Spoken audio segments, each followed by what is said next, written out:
जैसे सत्संग में बोले थे आज कि जितने भी हमारे त्योहार होते हैं वो भागवतिक होते हैं। इनमें कोई न कोई संबंध हमारे भगवान की लीलाओं से होता है। जैसे ये दीपावली है, तो अवध में भगवान श्री रामचंद्र जी, तो ये उत्सव मनाया गया है। दीप, संपूर्ण अयोध्या दीप से प्रकाशित है। भगवान श्री राम 14 वर्ष वनवास के बाद अवध में जो है विराजमान हो रहे चक्रवर्ती सम्राट पद पे। तो ये अब इसे हम घर घर, हमें लगता है पूरे भारत में मनती होगी। सद्भावना तो है, पर हमको ये समझना पड़ेगा कि जैसे हम दीपावली उत्सव में जुआ आदि खेलने लगते हैं, लोग नहीं खेलने लगते कि भाई साल भर तो हम नहीं खेलते, पर दीपावली को तो खेलें। क्यों भाई? कहाँ लिखा हुआ है कि आप दीपावली को वो अपराध करें जिसमें कलयुग का वास रहता है, जिसमें बड़े बड़े धर्मात्माओं की भारी भारी विपत्तियां आए। धर्मराज युधिष्ठिर, महाराज नल, दमयंती, बड़े बड़े पावन चरित्र हैं महापुरुषों के। क्यों? द्यूत कीड़ा में कलयुग का निवास है। कलयुग शराब पीना, मांस खाना, पर स्त्री गमन करना, स्वर्ण चोरी करना, द्यूत कीड़ा करना। द्यूत माने जुआ खेलना। तो जैसे दीपावली को, ज्यादा तो हमें ज्ञान नहीं, पर गांव में हमने देखा था कि जो लोग नहीं खेलते थे वो भी खेलते थे। आज हम दांव लगाएंगे, पर प्रभु से पूजन करो, अपने प्रिया प्रीतम का या भगवत विग्रह किसी का, और बैठ जाओ माला लेकर के 12 बजे रात्रि तक खूब नाम मंत्र जप करो। बड़ा शुद्ध, कई गुना बढ़ करके लाभ मिलता है। दीपक जला लो घी का, खूब गुरु मंत्र जपो, नाम जप करो, द्यूत कीड़ा आदि नहीं। ये सब आपको असत मार्ग में ले जाएगी। तो ये जो हमारा त्योहार है, इसका आंतरिक भी स्वरूप है। हमारे हृदय में भक्ति कर दीप, प्रेम करी बाती। हमारे अंदर ज्ञान का प्रकाश, जैसे हम घर में दीपक जलाते हैं तो अंधेरा जाता है ना, बाहर के अंधेरे जाने से हमारे हृदय का अंधकार तो नहीं मिटेगा ना। तो हमें हृदय का भी अंधकार नष्ट करना है। जब बाहर की दीपावली इतनी खुशी दे सकती है, तो अगर अंदर की दीपावली हो जाए तो कितना आनंद आ जाएगा। फिर तो हम आनंद सिंधु में डूब जाएंगे। कौन सा दीप अंदर जलाया जाता है? भक्ति का दीपक और प्रेम की बाती। अगर भक्ति का दीपक, प्रेम की बाती हो जाए तो उस प्रकाश जो प्रकट होता है उसे ज्ञान कहते हैं। उस ज्ञान से ये जितनी भी चिंता, शोक, दुख, मृत्यु आदि का भय है, ये सब नष्ट हो जाएगा। आप शरीर नहीं है, आपका स्वरूप सच्चिदानंद है। किसी भी शस्त्र अस्त्र की ताकत नहीं कि आपको मार सके, और ये शरीर बच नहीं सकता, क्योंकि ये प्रकृति का है और ये मरेगा। जैसे ये बच्चा से कब जवान हुआ, कब बूढ़ा हुआ, आपको पता नहीं चला, ऐसे ही कब मृत्यु आ जाएगी आपको पता नहीं चलेगा, और शरीर छिन जाएगा। ये प्रकाश होता है अंदर। और जब ये बात पता चल जाती कि मैं कौन हूं, तो नाच पड़ता है आत्मानंद। यज ज्ञात्वा स्तब्धो भवति, मत्तो भवति, आत्मा रामो भवति। जिसको जान लेने पर वो शांत हो जाता है, वो मस्त हो जाता है, वो आत्मा राम हो जाता है। ये आई दिवाली अंदर की। तो ये भक्ति कर दीप और प्रेम कर बाती किसी बाजार में नहीं मिलती है। ये बाहरी दीपक और बाती तो बाजार में मिल जाती है, लेकिन ये भक्ति कर दीप, प्रेम कर बाती कहाँ मिलेगी? बोले साधु संगति करी अनुदिन राती। यदि भगवत प्रेमी महात्माओं का संग हो जाए तो दीपक भी मिल जाएगा, बाती भी मिल जाएगी, और प्रकाश भी हो जाएगा, और अज्ञान अंधकार नष्ट हो जाएगा। हमें लगता है खूब बढ़िया दीपक जलाए और मंजीरा उठावे, भगवान नाम कीर्तन करे 10 20 50 लोग मिलके, फिर एकांत में नाम जप करे, ठाकुर जी को भोग लगाए, आरती करे। तो ये सात्विक, भगवान आए तो सब उत्सव मनाए, आनंद मनाए, आसुरी प्रवृत्ति वाला कोई भी कार्य ना हो। और अंदर भी जब हम नाम जप करेंगे, भक्ति करेंगे, तो अंदर प्रकाश बहुत जरूरी है। आज हमारे बाहर तो प्रकाश की बहुत बढ़िया व्यवस्थाएं हैं, हाइलोजन बिजली सब चल रही। जब बिजली नहीं तो जनरेटर से चल जाएगा। अंदर अंधकार छाया हुआ है, नहीं छाया हुआ? इस अंधकार में जब तक दीपावली नहीं होगी, तब तक वास्तविक आनंद का अनुभव नहीं होगा। और यहाँ आनंद, जैसे हम देखो अंधकार में क्या, रस्सी को सांप समझ रहे हैं, भयभीत हो रहे हैं। शरीर में इतनी आसक्ति कि मैंने मान लिया मैं स्त्री हूं, मैं मान लिया मैंने पुरुष हूं। नहीं है तू, ये तेरी पोशाक है। और जितने भी दुख हैं सब इसी में आते हैं। तू काहे को इसको पकड़े हुए है? तू अपने स्वरूप को देख, तू अलग है। अब ये बात समझने के लिए साधन चाहिए। अब तुम गंदे आचरण करते हो, गंदा चिंतन करते हो, कैसे तुम अपने स्वरूप को जानोगे? तो यही ज्ञान प्रकाश, यही ज्ञान हो जाए कि मैं भगवान का अंश हूं, जैसे भगवान कहते हैं ममैवांशो, और भगवत प्राप्ति करना मेरा परम धर्म है। अब आनंदमय जी गृहस्थी में महात्मा हो जाओगे। इतना आनंद रहता है उसको जो भगवत प्राप्त है, जो भगवान के चिंतन में, भारी से भारी दुख उसे कहीं भी विचलित नहीं कर सकता। आएगा दुख, बचो। दुख आने के पहले जहां दुख का प्रहार होना है, उससे अलग हो जाओ।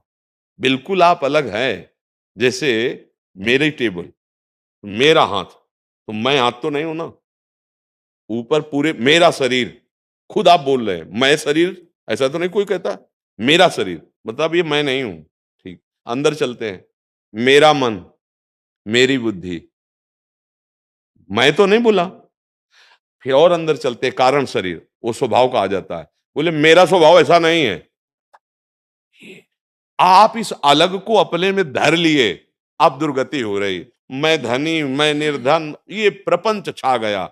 बस इसी दीपावली में ये देख लो प्रकाश में कि तुम ये नहीं हो जो तुम दुख पा रहे हो। तुम दुख, कोई भी दुख तुम्हें छू नहीं सकता। आनंद सिंधु का बच्चा आनंद सिंधु है। ईश्वर अंश जीव अविनाशी, चेतन अमल, सहज सुख राशि। मुझे तो लगती यही दीपावली हमारे हृदय में भी जलनी चाहिए। बाहर सावधानी पूर्वक नाम जप करें, अच्छे भोग प्रभु को लगावें, ये उद्दंडता वाले कार्य, जुआ खेलना, ये सब ऐसे कार्य ना करें। और अंदर की दीपावली जलाने की भी एक बार कोशिश करें। अगर जल गई तो जन्म मृत्यु रूपी भय से मुक्त हो जाओगे। और ये शरीर केवल इसीलिए मिला है, नहीं तो भटकना ही भटकना है हमारी। महर्षि, एक विशेष पर्व पे आपने किसी को बोला था कि आज ये ऐसा पर्व है, आज से दृढ़ निश्चय करो कि आज से मैं ये व्यसन छोड़ दूंगा।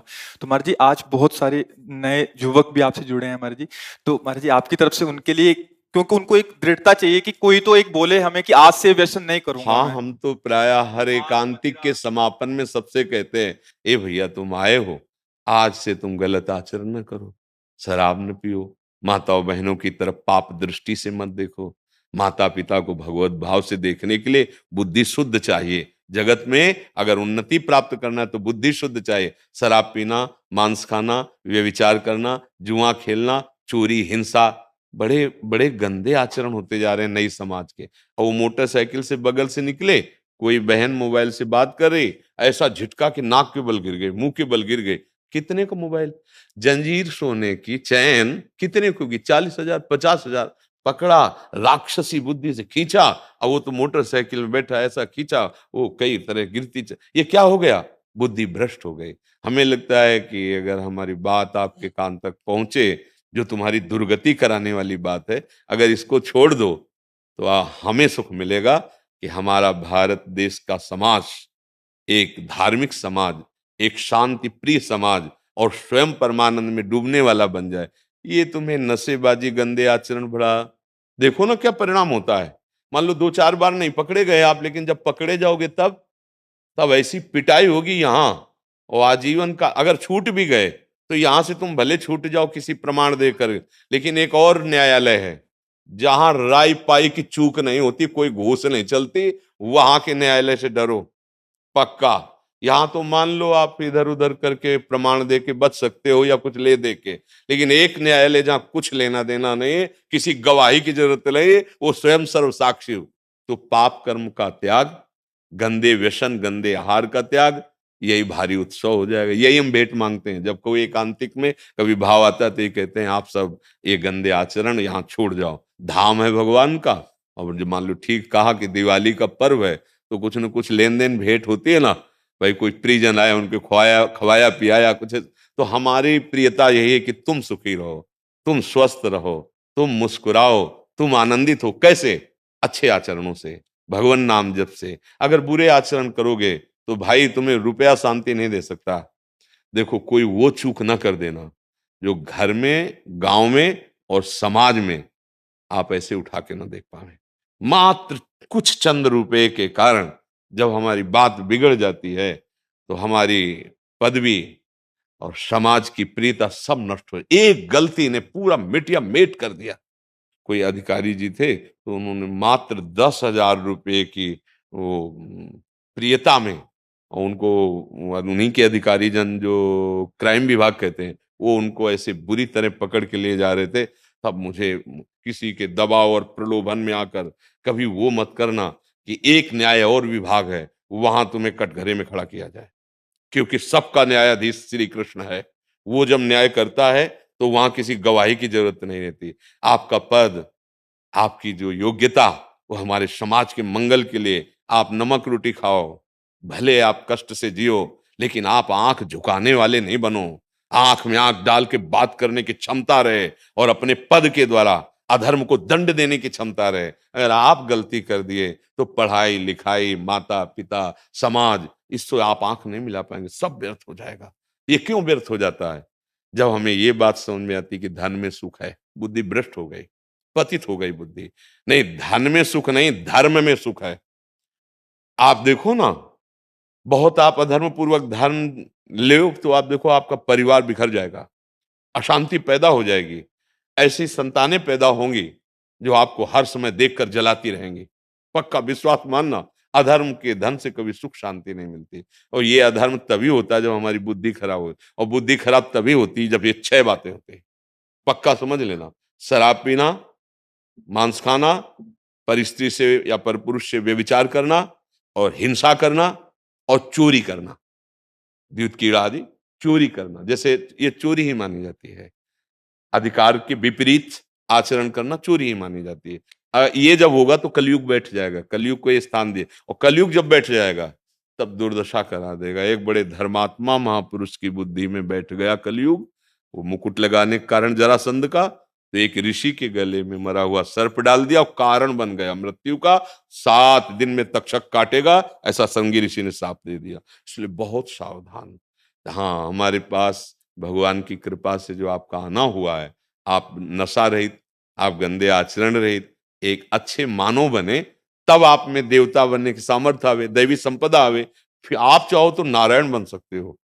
जब नारायण नर बन सकता है तो सीढ़ी हुई ना, तो आप इसी से चढ़ सकते हो। नर नारायण बन सकता है क्योंकि हम उसी के अंश हैं। तो इसलिए सत्संग का लाभ ले और व्यसनों को त्याग दे। वृंदावन में बैठे हो, अगर नियम ले लो तो बहुत बड़ा सहयोग मिल जाएगा। कि भाई कोई कसम खवाई जाती है तो मंदिर में नहीं चखा जाता, चलो मंदिर में। तो एक मंदिर क्या, यहाँ तो धाम है 84 कोस ब्रज, यहाँ नियम ले लो, शराब नहीं पियेंगे, मांस नहीं खाएंगे, पराई माता बहन को गंदी दृष्टि से नहीं देखेंगे, चोरी नहीं करेंगे, जुआ नहीं खेलेंगे, हिंसा नहीं करेंगे। ले लो अंदर से। जो नहीं करते हो तो धन्यवाद के पात्र, जो करते हो तो बताने की जरूरत नहीं, नियम ले लो, मंगल हो और जाएगा। जो यूट्यूब से सुन रहे हैं, सोशल मीडिया से सुन रहे हैं, वो कैसे लें? हाँ, जब हम बोल रहे हैं तो वचन कान में गया और वो साक्षी मान ले, वो हमारे वचन को साक्षी मान ले, संत वेश को साक्षी मान ले, और उनको पावर न मिले तो बताना। जो दवाइयों से तुम नशा नहीं छोड़ सकते, बात मान लेना, वो पावर आपको अपने आप पहुंच जाएगा। जैसे पिछले में कोई बोला जी था महाराज जी। कि हम अपने परिवार के मांस मछली ये सब छोड़ दिया हाँ खाना, महाराज जी, पिछले बैच में महाराज जी। पिछले बैच हाँ, में बोला कनाडा था। से आए। हाँ, क्या हम कभी मिले हैं?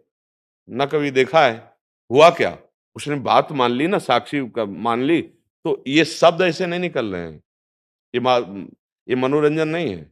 आप सच्ची बात समझना, ये केवल आपके कल्याण के लिए निकल रहे हैं, और आप पकड़ लो, इनमें ताकत है। जैसे आपसे कह दे कि आज से शराब ना पीना, आप नियम ले लें, तो आपकी जो दिक्कत होगी छोड़ने की, वो आपको पावर मिल जाएगा। क्योंकि भगवान छुड़वाना चाहते हैं ना तो सामर्थ्य भी देते हैं। ये केवल ढांचा भर है, काम उन्हीं का हो रहा है, वो ही कर रहे हैं। अगर वो ना करे तो इस ढांचे में बोलने की सामर्थ्य नहीं, आप सच्ची समझ लेना। ये दिमाग जो काम कर रहा है हमारा नहीं कर रहा है, इस शरीर का। हाँ, ये श्री कृष्ण का कर रहा है, ध्यान रखना। ये